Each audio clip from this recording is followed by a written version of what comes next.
When I started pan fishing, you know, when I was a kid, the whole deal with panfish was to go out and catch a limit of panfish. And you know, it wasn't that long ago, 30 years ago, you could catch a lot of big bluegills. I remember going out with my grandpa, and then we used to go to resort in Park Rapids and we would catch huge bluegills.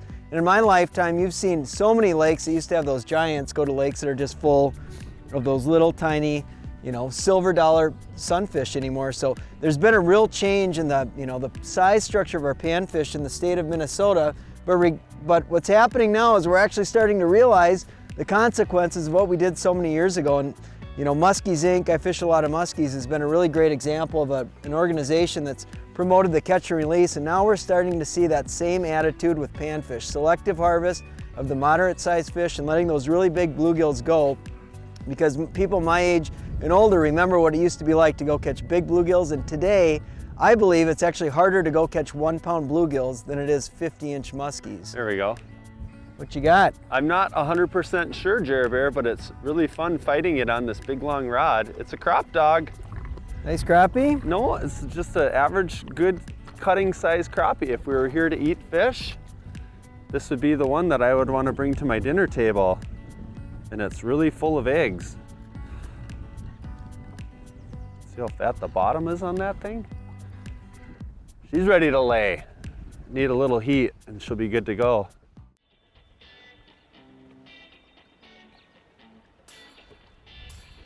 There we go.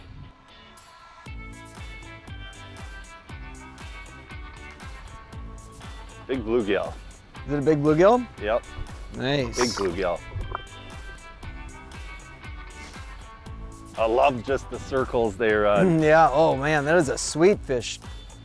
Come to me, Papa. Look how wide that is. Japers, that's a donkey. Huh? It's as big as my hand. Just a big pie plate. When they say pie plate bluegills, this is definitely what they're talking about, huh?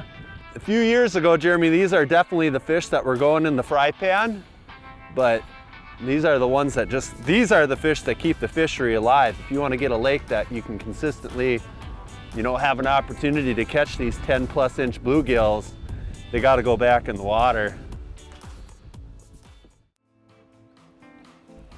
That might be a bluegill. I think we got another one here, Matt. Ah, look at this. So much smaller than what we were catching, but notice the coloration on this fish. This one's a hen or a female. See that? You can see the difference in how gray it is. It's much paler. You can notice see the belly on it. It's carrying eggs. So believe it or not, if you were going to harvest a fish, you'd be better off harvesting this fish than you would some of those males that are just even slightly bigger than that. Keeping the big males in the system really dictates the overall size structure of how big the bluegills get in any given lake. And when you look at that fish that Jeremy just caught, when you put that on the table and you get it filleted out, when you compare it to the fillet that you get off a big male, it's really not much different than just a little forkful.